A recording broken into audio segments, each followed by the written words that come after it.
Welcome to another episode of the Trailblazers Experience podcast.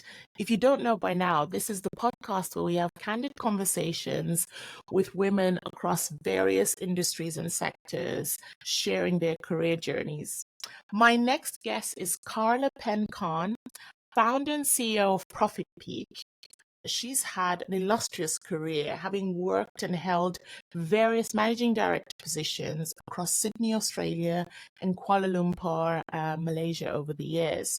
Most recently, founder of ProfitPeak, which is described as an operating system for profitable e-commerce businesses. Hello, Carla. How are you? I'm well. Thank you so much for having me. I'm really excited to be here. I am just as excited as you are, and respectable time as well. We're having this conversation from the comforts of Malaysia and the United Kingdom. Original British colony, and then obviously Malaysia was a British colony as well.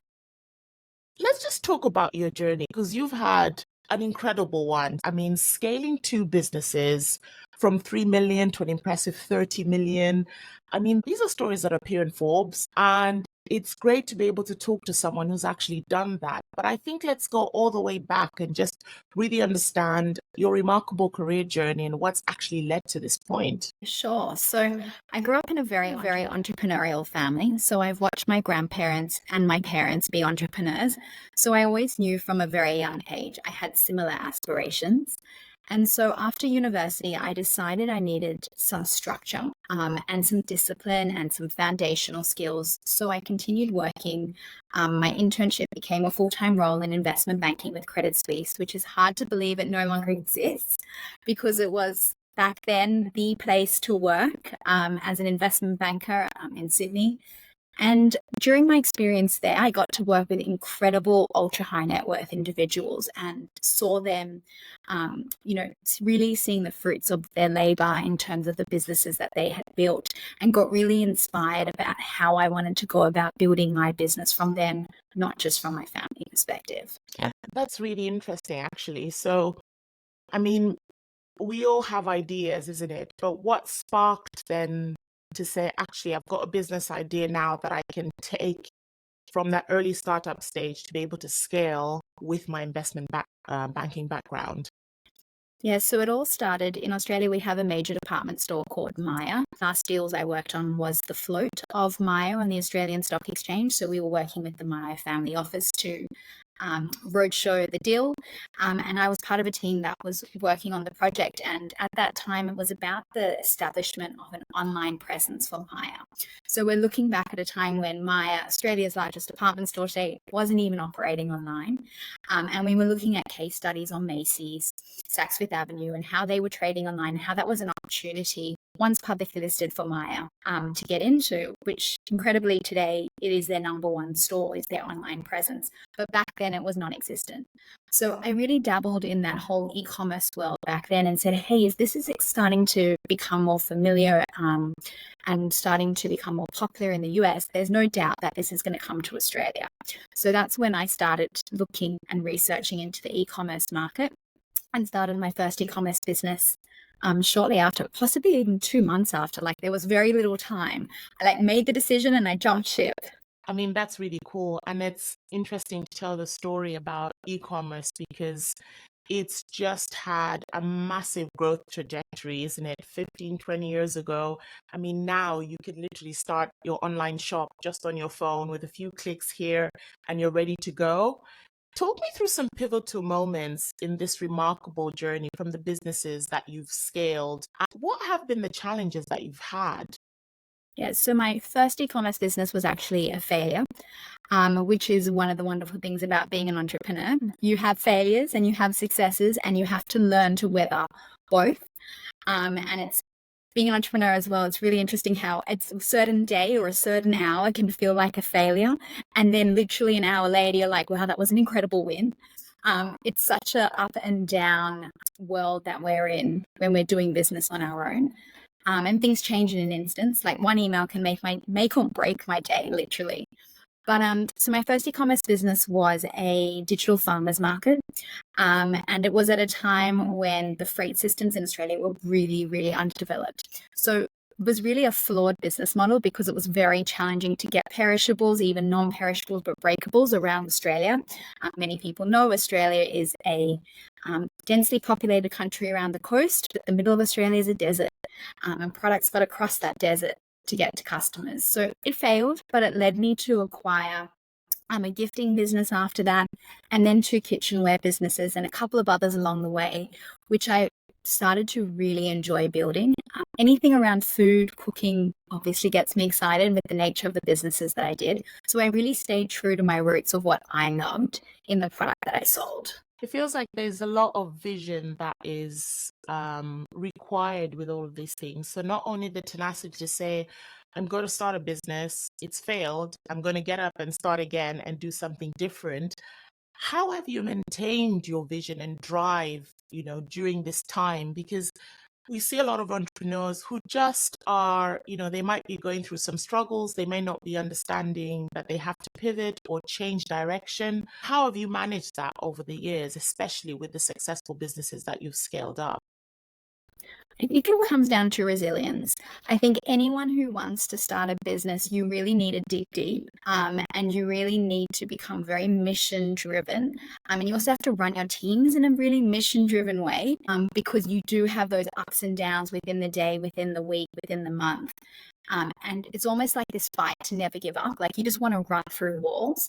And I feel like when you unite people and you stay true to your mission as an individual and starting the business, you bring your team running through walls with you.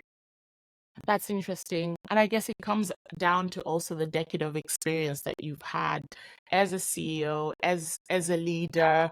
It feels like connecting all the dots from your educational background, then working in investment banking, then going into helping with the sale of a business, a transaction. And then actually, one of your businesses was acquired in 2023, which was a pivotal moment.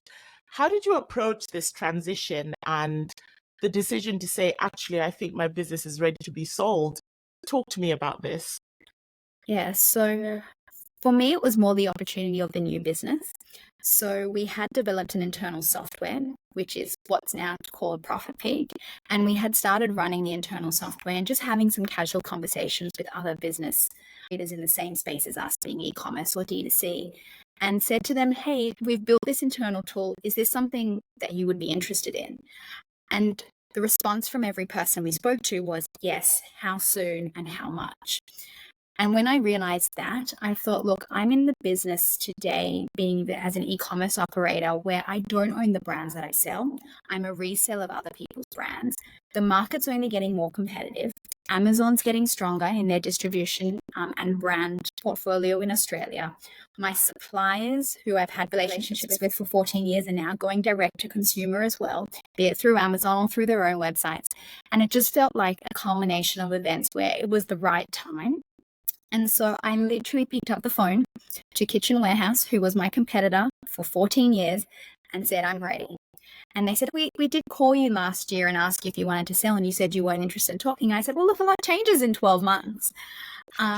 So it was a really frank and honest conversation with them. It was also an interesting thing to do the deal with what felt like the devil, because we had been competitors for so long. So we weren't able to just open up books like a normal due diligence process. We really had to negotiate all the terms up front.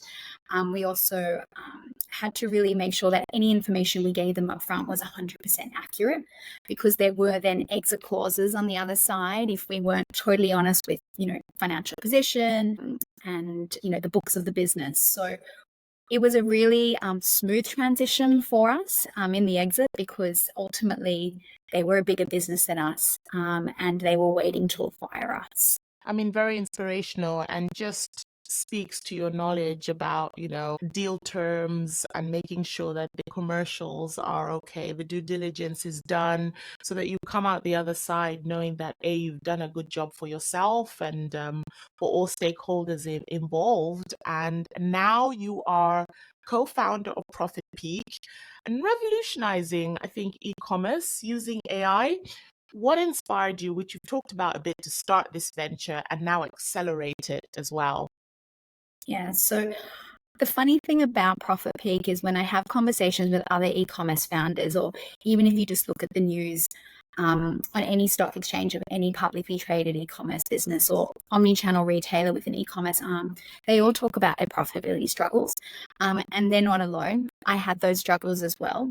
And especially coming out of COVID, margin challenges, the complexity of the advertising landscape, increased competition online, as it obviously boomed during COVID.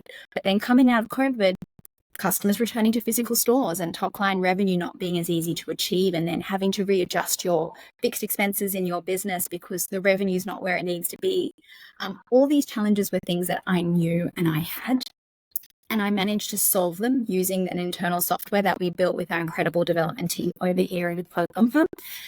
And it just felt right time, right place for me to introduce the software to other customers. And so we started as an alpha customer for our own product. And then once we had sold the business, we then focused on finding customers to become our beta customers, our design partners, and really help us leverage the knowledge we had, but also apply the principles that they were looking to solve in their business to the existing software and bring together more minds than just our own. So it's really funny when you build an internal software, especially as a data head, which I am. And then you work with other CEOs who love pretty diagrams, which is also my husband, by the way, is the co-founder, love pretty diagrams and colors and visuals. And I'm like, I just want numbers.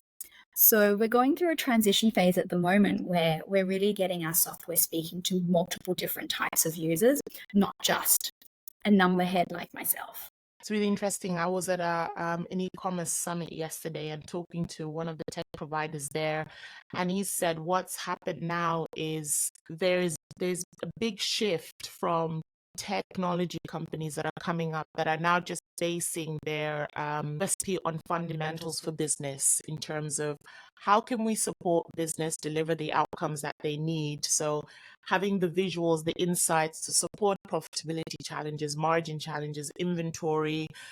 Whereas before it would be, oh, we have now this shiny new gadget that's a widget on your website and it's really great, but actually how does it help the bottom line? The most important acronym is P&L, profit and loss. All these others are great, but actually how are they helping your bottom line? So to see that you've developed a tool that is, I guess, solving the problems or challenges that you had as an entrepreneur, as a CEO of a business, wanting to actually see those insights to make those valuable decisions, I think is really key.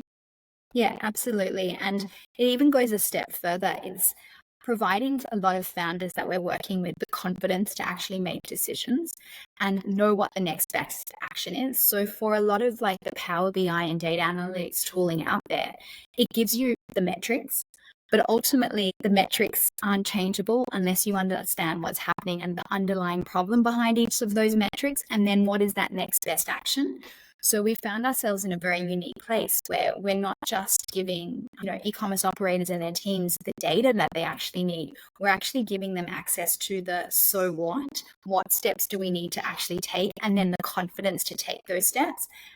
Bringing them all together and saying, hey, stop focusing on revenue optimization, because you could get to $30 million revenue like we did and be less profitable than you were at 20 million revenue, which we were.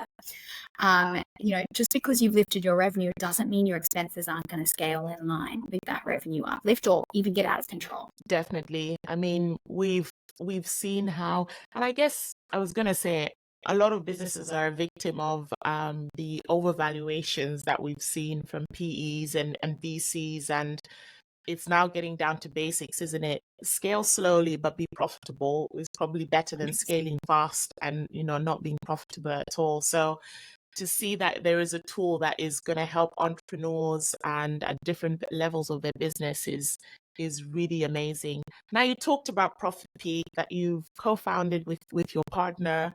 How has that been working with your partner for life, but also now partner in business? Yeah. So we're high school sweethearts. So we have been together for over 20 years now. Did university together, not just school. We also worked together in the e-commerce business. So he joined me a couple of years in on my journey when I could afford a CMO. Early on, I couldn't afford a CMO, so he needed to keep his job. And then when we started building the internal software, it just happened naturally that we continued to build together because we have such different strengths and also different weaknesses. So we really complement each other. And I was saying to a partner the other day, I wouldn't be as good of a founder if I didn't have my husband with me on the journey, because he sees my blind spots, which I can't see, and I respect that he can see them. And equally, I can see his blind spots, which he doesn't see. So we're almost like 110% together versus, 90% individually. I think that's amazing. And the reason why I asked the question is it's important also to show that there are different types of dynamics for business owners, leaders. Some are doing it 100% on their own. Some are working with a group of investors, and some have dynamic partnerships which involve, their partners, and it's unique as well. And it can work because you are navigating, I guess, a few professional and personal challenges, but also leaning into each other's strengths and weaknesses. Do you want to share any memorable moments or challenges of working closely together with your partner, just to humanize the whole relationship? Sure. Well, the funny thing about both of us is we say we're just like our own parents. So my husband's parents worked together in furniture for many, many years, and my parents worked together in fintech and packaging and still do today for many, many years. I think my parents have only ever had a career together. So we feel like we've just copied our parents. So we keep saying to our own kids, you better marry a partner that you can run a business with if you want to continue this journey. But equally, we have to set really firm boundaries. We both can't be CEO, for example, and my husband's incredible in understanding that one of us needs to be the final decision maker. And I always say it takes a really, really strong man to let the woman take the lead and not feel like he needs to be in the driving seat all the time. And so in business, I definitely take the lead and often have the final say. But by no means does that not mean when we get home and I'm wrong, he says, "Now, you should have listened. Remember." So we have a lot of those conversations because I'm never going to get it right all the time, but it does have to be a final decision maker. Equally, I'm really good at setting boundaries. So when I'm being mum or wife, I don't want to talk about work. My husband is not so good. So sometimes I will literally put on noise cancelling headphones and walk around the house to signal to him that I'm not interested in talking about work. It's like if those noise cancelling headphones are on, just pretend I don't exist. I love that. And you've talked about your families and them being sort of the inspiration for your lived experiences and also how you approach entrepreneurship. Is it fair to say that those have actually laid the foundation for your principles and your ethics and your values? Do you want to just talk about what your core ethics and values are as a business leader and as a woman as well? Yeah, absolutely. I tell my team all the time that trust and integrity is everything. If they trust me and I can trust them, it's like the foundation to the perfect relationship, whether it be business or personal. So for me, everything comes down to trust and integrity. And I always say to my team, it's so important for us all to be good humans because ultimately we spend more time with our work colleagues than we do with our loved ones. And so if we're not all good humans, we all don't love coming to work. And then there's like a base level of, conflict. And in founding a business and being an entrepreneur, you have those ups and down moments all the time. So you really want minimal conflict, within a business. And you don't want competitive behavior that makes the team feel uneasy. So I've always thought it was really important to be good humans and also always strive to be customer obsessed. And I know a lot of businesses say that, but I know, having been the customer of other e-commerce SaaS tools, that those businesses that really looked after us as customers, we were customers for 10 years and we were design partners, and they would release early features to us. A great example is Fast Simon. We were with them for 10 years and they looked after us and they were obsessed with us as a customer, or at least we felt that way. And we just referred them to every person we knew because they were an amazing business partner. And so we really wanted to make sure that in this business as well, that we were customer obsessed, and my old businesses were the same. So we have a website in Australia called productreview.com.au, and we always were ranked #1 in our space. In terms of independent customer feedback. And that was so important to us. If we ever slipped like 0.1% down, but we're still #1, we would have this moment of, have we forgotten what customer obsession actually means as a business? So I've always really been focused on those 3 core principles. Yeah, I think because when you're running a business, you can get so obsessed with what you think is actually happening, but it's really key to understand really those core relationships between the customer, the business. What are the outcomes you're trying to achieve? And, having the customer at the core of everything that you're doing, but really living and breathing it is key, isn't it? It is, and also for different stakeholders in the team. Our engineering team, for example, sometimes probably look at me like, why are we making this change? Or why are we doing this? We were so busy focused on this, and now we're focused on this. And because I keep explaining to them, well, that's the direction the customer wants us to go in, and remember that customer obsession. We're a mission-driven, values-driven business. And if their customers say that this is how we can make them more profitable, and we say that we listen to our customer, this is why. So it makes it a lot easier conversation to have as a team when you change direction or do complex projects, because it's just about staying focused on the mission rather than, being individual conflict of opinion. Carla, your journey is so inspiring, and I'm sure inspiring to women in tech and business, where you're based as well. How are you actively championing women's empowerment in the sector? Yeah, really good question. I have to admit, my biggest fault at the moment as a new business founder, my old business, we had 70% female employees. This new business, I am the only female employee. And it is a real problem, and it's something I've identified. And I'm currently mentoring an incredible young lady who I hope one day will be able to join us. She's just finishing up at university. And so that's one of the ways I like to give back is mentorship. I've also had a lot of other founders in the space, Ecommerce or not necessarily, approach me and say, hey, can I just have a 30-minute coffee and talk about, your journey? I love that because I find I learn more about myself having those conversations when I reflect on the information that I share with them. Then I feel like I actually give. And one of the other ways that I like to give back is just sharing my experience with other people. Like, it's as simple as being on this podcast. I'm speaking at an AWS event in 2 weeks in Sydney, where I'm talking to a room of 50% female founders about how we raised our capital and our pre-seed round. And I'm always happy to share. And I hope people feel that as genuine when I put out there on LinkedIn, for example, saying, hey, does anyone want to have a chat? I'm here. And so it's just about being there for other people and sharing your experiences as authentically as you can, and remaining humble. I find that's really important. I mean, you've just hit the nail on the head. We know the stats are saying that less than, 1% of all the funding goes to women entrepreneurs out there. So it's still, a struggle, and sharing the information that you have in terms of, right, I'm starting a business. What are the things I need to consider? What are the different seed rounds that I might need to go through? All this information. Yes, I know people can Google, but having someone experience that, has been a leader, has scaled businesses, has gone through transactions, and can say, look, I've been through this too. You are already helping so many just by doing that. So Carla, just keep on sharing your knowledge. I think, so important in the industry and the sector as well. Thank you. I appreciate that.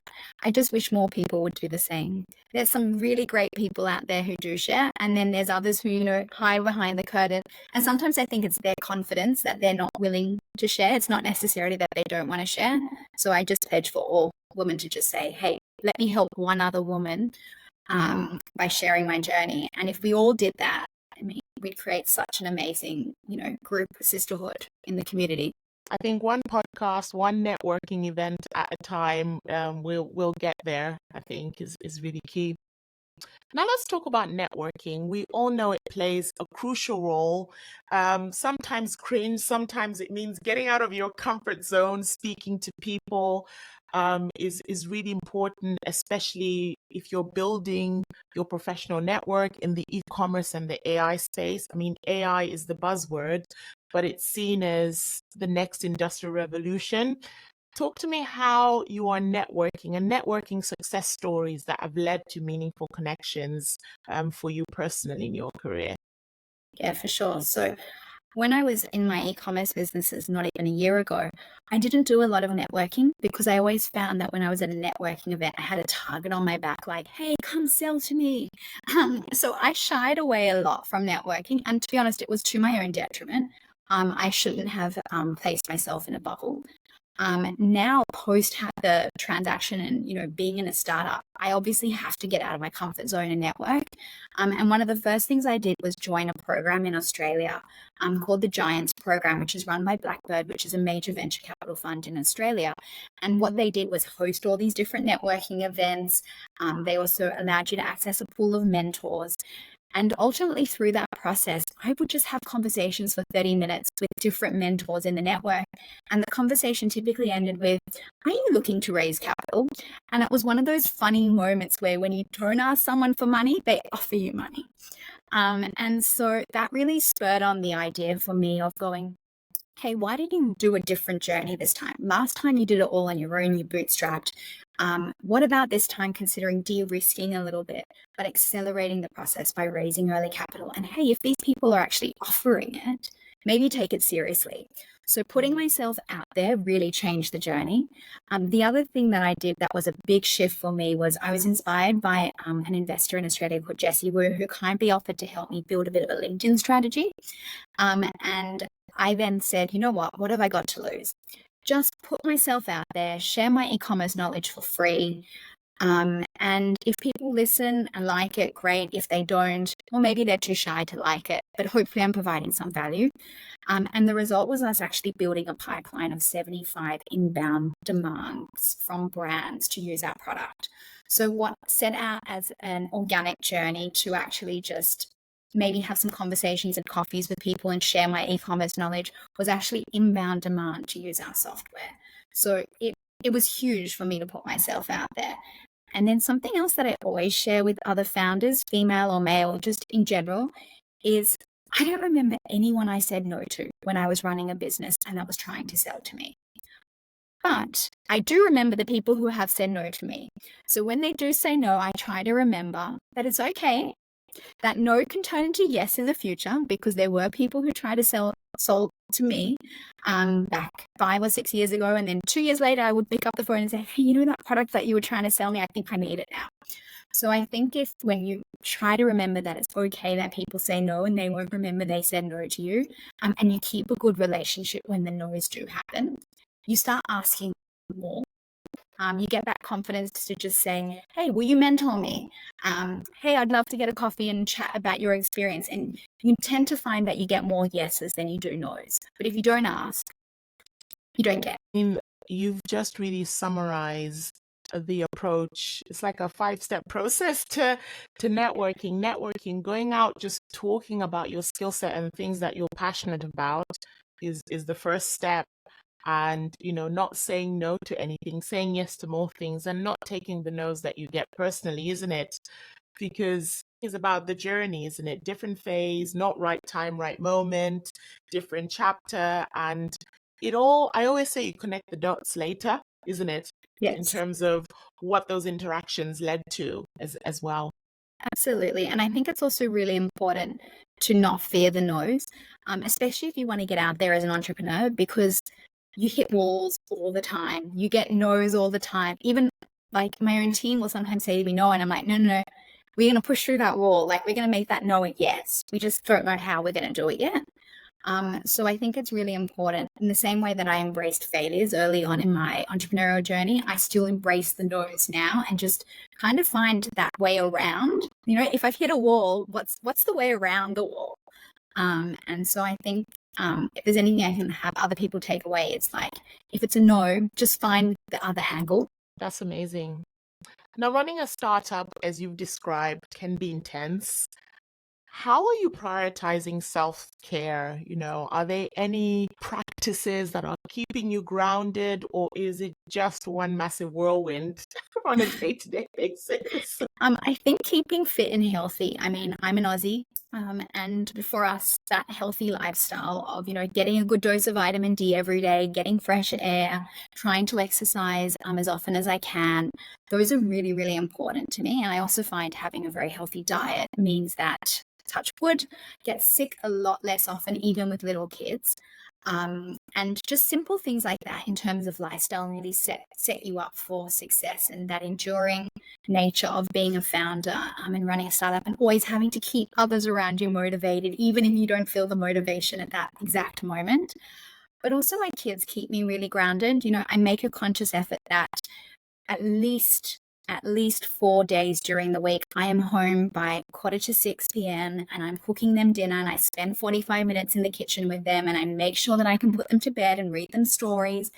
That's really, really important to me, and it's something I'm not willing to sacrifice on. Like, I have a very hard stance on that. So if there are 2 events in 1 week, I will pick which one is better so that I can be there for my kids.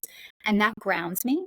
And it brings me back down to earth. And even if I've had a bad day, just looking at their cute faces just makes me smile. Like, it's all okay. Like, they make me know that everything's going to be okay. It feels like what I'm hearing from a lot of women is it's just setting those personal non-negotiables for yourself, for your family, for your kids, for your life, and sticking to them. And sometimes it's just really simple things like, I want to make sure that I'm able to read a story to my children, and that's a start. Yeah, The list totally. can't be too long, don't you think, Carla?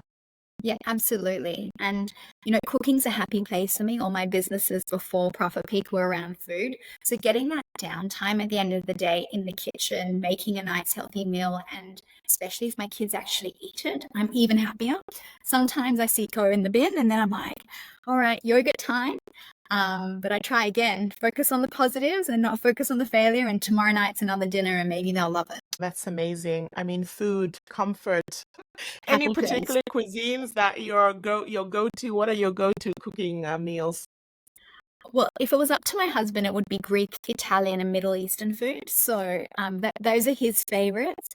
If it was up to me, it would be more Asian cuisines. I love Chinese food. I love Thai food. I love Malaysian food. I love Indian food as well. So pretty much 5 or 6 nights a week I cook, and every night is a different cuisine because I've got to balance hubby's taste with my taste, and then the kids like both, but a very watered down plain version.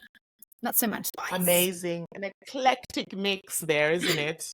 Yeah, it's just a chili or curry powder toned down, basically, for their Yeah. portions. Love it. Love it. So what exciting developments are on the horizon for ProfitPeak? Any expansion plans, new features? It feels like there's so much to go for. Yeah, absolutely. Place at the moment in the market is that we're in beta. So we're building with our design partners behind closed doors, but we're getting to a really positive place in our confidence to say, hey, we're no longer a closed beta product, but we actually have the confidence to launch in the public market. And today was an amazing test case because we had a massive win with a major institutional brand actually self-onboarded. We were ready to white glove onboard them, and they said, hey, we can handle this ourselves. And so that's, again, one of those wins that has given me confidence to say, that one more tick to being ready to be an open market plug and play solution. But in terms of features coming out, there is just so much. There is so much I want to build, so much I want to do, so much amazing customer feedback. And it's really a process of us prioritizing. But one of the things I'm most excited about is giving brands the opportunity to understand the impact of discounting and discount campaigns on their P&L. So what a brand does is they run a 10% off or a 20% off discounting campaign. They run it for a couple of days and they see this great revenue trajectory. But what does that actually mean to customer acquisition cost? What does that actually mean to contribution profit? And what customers did you acquire? So a lot of brands say, I need to do these discounts to acquire new customers. But what if you look at that customer cohort you acquired and then say in 12 months' time, did they ever shop again? Or did they only ever shop again on discount? So was it really a worthwhile strategy for my P&L and my customer acquisition goals? And what inventory actually sold? When I did this discount campaign, did I just sell my everyday best sellers at less margin? Well, that was pointless because now I've got less money in my wallet to go back and buy the same clothes again or the same furniture or whatever it might be. Or did I actually end up moving a lot of my aging inventory? And hey, then that's a success because I'm more capital efficient now and I can invest in my best sellers. So one of the things I'm most excited about is being able to give these results to customers and have them armed and ready for events like Black Friday, where they can confidently discount and not say, I don't know if this discount campaign is actually going to be worthwhile. And also to help the circular economy, because ultimately, if we can have a grip on inventory and stock, then maybe, just maybe, brands may not have to produce as much, have too many, categories and too many SKUs, and we could hopefully then become a more sustainable world as well. I think so. It's coming back to the customer, but also how can we be efficient and just contributing to that circular economy as well. Absolutely. There's a charity in Australia that a very good friend of mine is head of marketing for, called Thread Together. And what they do is they get brand new clothing that retailers would typically dump because they say it's not saleable. And then they give it to people who are in need and underprivileged. So rather than them getting secondhand clothes, they create that circular economy of brand new clothing, which makes people feel really good about themselves and confident to go get that next job and do that job interview or go to university, feeling equal to your peers or whoever it might be. It's an incredible charity.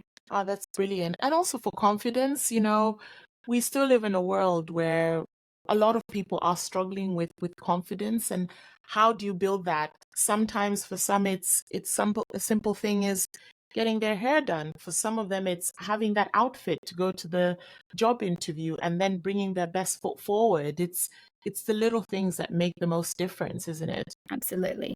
Just to have something new is really special for a lot of people. Carla, you've talked a lot about your family, you've talked about your children, your husband. Speaking to a lot of women, having your circle, your tribe is really important.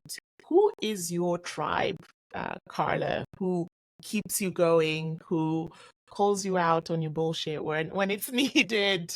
And why is that important to find your tribe? Yeah, absolutely. Definitely, our family only of four, my core family unit means everything to me. And even my son will say, hey, remember you said that when you get home from work, you're not going to check your emails? And then he'll go and take my mobile and put it on charge. So he keeps me in check at 8 years old. But equally, he's already talking to us all about the e-commerce businesses that he wants to build at 8. And so that's definitely like my core family unit. But then my parents are incredibly influential in my life. I also have a sister who's 5 years younger than me. I feel like I'm a mini mum too. And then I have amazing grandparents who are role models to me as well. And then I have really amazing friends. So similar to the relationship I kept with my husband through school as high school sweethearts, my closest girlfriend, we've been friends since we were 4. So we laugh that, we've been friends now, 34 years. And that's a really core special friendship because she'll often say to me, you should not be doing that. Or, what it's like when and I'm like, yes, she does know. She absolutely knows.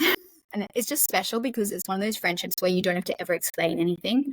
You just know absolutely everything about each other and you respect each other's opinions. And also you can just be your authentic self, isn't it? There is, no airs and graces. You can just be you. And it's refreshing, especially when you're, I guess, in the rat race of entrepreneurship and trying to raise money and managing people, etc. Just being able to come back to the core of who you are is key. Absolutely. And to be able to raise money and run a business, it all comes down to relationships. And so I'm very, very aware of the type of people I want to bring into my circle, and that even includes my investor circle. So when we were raising our round, we were so fortunate to be oversubscribed and have all these different investors looking to join us. And we really sat down, my husband and I, and said, all right, if someone calls us out of this group of people, whose call do we want to take and who are we going to hide from? And because we really wanted to only be in business with the people that really made us feel good about ourselves and we felt were on the mission with us. And so we were very fortunate to be able to have choice. But I think if you can get yourself choice in business, whether it be, your co-founder, really make a conscious choice. Really make a conscious choice on who you bring into your team, who you bring into your inner circle, who you take investment from. It actually makes it a lot easier to weather the storms, because there is no entrepreneurial journey, none that I know of, where you don't have storms to weather. I mean, that's very crucial, isn't it? You've talked about starting a business that didn't work, and having to just pivot and start again. Have you ever had moments in your entrepreneurial journey where you thought, oh my goodness, if we don't secure this funding, or we've run out of funding, or how do you even navigate that? Because sometimes it's a bit on that bell curve where that's the point actually where a decision has to be made, which could accelerate the business, or it could just be the end. What tips would you give to especially women who might just think, I can't overcome this in that moment? I think if you have a really strong grip on your financial position, whatever business that you run, you can really avoid getting to that final moment where it's like, I'm underwater. Like, I cannot see a way out. And that definitely happens. But in general, when I've had conversations with people who have gotten to that stage, it's because they didn't have a good grip on their financials. They weren't watching cash flow. They weren't aware that they were negative in terms of the cash flow generation that they had for their business. They also weren't aware that they couldn't pay for the next shipment of stock that they just ordered. These are all the things that are really, really crucial to a business. And I suppose my unfair advantage as a founder was that I came from a financial background. So I knew setting up these businesses that I needed to keep a strong grip on my finances. By no means does that mean I never got myself into trouble where, I maxed out an Amex to 100K. And I did it a few times in COVID because we knew that they were closing ports, for example, and we needed to land more stock because demand went through the roof. And while we hadn't sold other stock, I needed to get more stock in. So the Amex was getting spiked pretty heavily. And it was scary. But they ended up paying off for us because it obviously helped us scale to secure inventory that our competitors couldn't secure later on. But by no means were the decisions I took lightly. And there were certain nights where I was like, how am I going to even pay for this? Like 20% interest rates I cannot afford.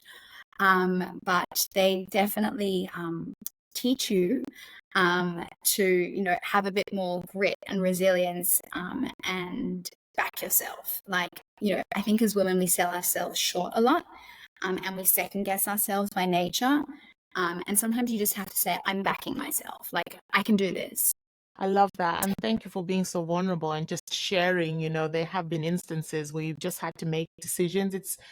Everything is a choice, isn't it? You have to make a decision and be prepared to live whatever the outcome is. But there are decisions that just have to be made at every stage of running a business, or even just being an entrepreneur, or even just your career journey in general, isn't it?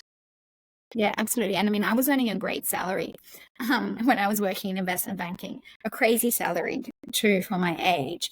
And, that was a huge risk to say, hey, I'm going to go and earn no money for the first year, which I didn't, and earn a very little amount in my second year, and I'll slowly build up. That was also a huge decision and sacrifice early on because I'd come accustomed to a much nicer lifestyle with no expenses, really, because I was still living at home as well. So, yeah. It's a very big step. So we've come full circle, basically, isn't it, in terms of talking about your career journey and your entrepreneur journey, scaling businesses, selling businesses, starting a new business, which I see really and have high hopes for because it is the direction I think a lot of businesses are taking. Let's talk about Trailblazer experience takeaway tips. Hindsight is an interesting thing. What pieces of advice would you give to aspiring entrepreneurs, women CEOs, tips that you wish someone maybe would have shared with you in the early years? Yeah, I think two things that I only learned recently in my career as a founder was being really focused on being mission driven and taking conversations away from feelings of friendship or family. So I feel like that was a mistake I made in my old business, for example, where I called our team a family, because family is not really the best description for a dynamic team that's trying to push boundaries. So one thing I'd say is get really mission driven. You know, you're going to have to commit to that mission for 10 plus years if you're starting a business, or even if you're working in a business and you're going to be there 5 to 10 years on this journey. Really know that you agree with the mission. I think that's important. And then get really set on your core values and what you're not willing to sacrifice. I think that's really, really important. Otherwise, you kind of just get lost in the noise, and you don't make the right decisions when it comes to hiring. You don't make the right decisions when it comes to like product development or product buying, because you lose focus of what those core values are and who you need to speak to. And then I think finally, you know, have people around you that you genuinely want to spend time with, people who uplift you. If someone's pulling you down, they're not the right partner. And then you go back to those mission and values that are core to you, and you can actually say, you know, this is not really working. We're not on the same page when it comes to my mission and values. As a human, as a business builder, as a manager, and then it takes away that personal element and it makes it a much easier conversation to have. Carla, this has been amazing. Just having this conversation with you, you are rooted in family, in foundation. It's the heart of everything that you do and is seeping through in you telling your entrepreneurial story. And I'm really sure it will inspire someone, some woman, someone in the audience out there. I hope so. And I wish everyone all the very best. And if anyone wants to reach out after and have a chat, if you're not based in Sydney and you don't want to grab a coffee, we can do it virtually. I'm always open. Amazing. Right, audience, this has been the Trailblazers Experience podcast. You know where to find us. We are on all streaming platforms. Remember to share, follow, subscribe, and tell another woman about the podcast. Thank you very much.